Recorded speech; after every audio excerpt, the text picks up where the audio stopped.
আসসালামু আলাইকুম ভিউয়ার্স, আপনারা দেখতে পাচ্ছেন আমার খামারে যে একটি গ্রে ককাটেল আছে, সে পানির পাত্রের মধ্যে সুন্দরভাবে গোসল করতেছে। এই গোসল করার কারণে কিন্তু পাখি অসুস্থ হবে না।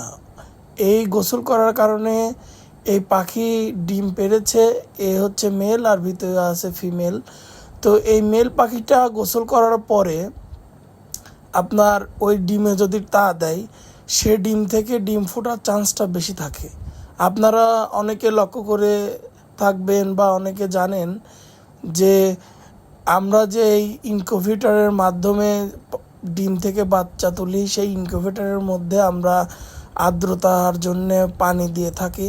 তো আসলে ন্যাচারালি যে সকল পশু পাখি ডিম পেড়ে বাচ্চা ফোটায়, তাদের তো আর ওইভাবে আর্দ্রতার জন্য পানি দেওয়া যায় না। তারা নিজে থেকেই গোসল করে ওই ভেজা পশম নিয়ে যখন ডিমে তা দিবে, অটোমেটিকলি তাদের গায়ের গরমের কারণে আর্দ্রতাটি পাবে। এবং আর একটা বিষয় আপনাদেরকে বলে রাখি, যেই পানির পাত্রে আপনারা পানি দিবেন অবশ্যই একটু বড় দেওয়ার চেষ্টা করবেন, যাতে পাখিটি সুন্দরভাবে পানি খাওয়ার পাশাপাশি গোসল করতে পারে।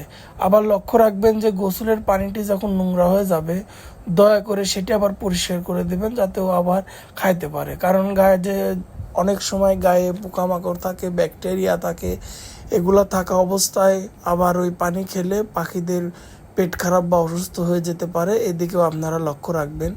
এবং অবশ্যই যে সকল পাখিরা গোসল করতে স্বাচ্ছন্দ্য বোধ করে, সেই সকল পাখি থেকে বাচ্চাও হয়। আমার উপরে অ্যালবিনো জোড়াও ডিম পেড়েছে, এরাও গোসল করে। আবার এই যে গ্রে ছিল আমার কাছে একটা, গ্রেও এটা মেল পাখি, এও খুব সুন্দর একজন প্যারেন্টস, এ খুব সুন্দরভাবে ডিমে তা দিচ্ছে। এবারই প্রথম ফিমেলও সুন্দরভাবে ডিমে তা দিচ্ছে, এবং ফিমেল যখন উঠে খেতে আসছে তখন মেল দিচ্ছে। দেখেন কতটা অ্যাগ্রেসিভ।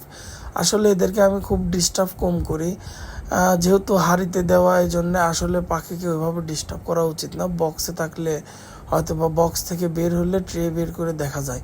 তো যাই হোক ভিউয়ার্স, আপনারা যারা পাখি পালন করেন তারা অবশ্যই খেয়াল রাখবেন পাখির খাওয়ার এবং পানির পাশাপাশি যাতে সেই পানি থেকে সুন্দরভাবে গোসল করতে পারে, এদিকে লক্ষ্য রাখবেন।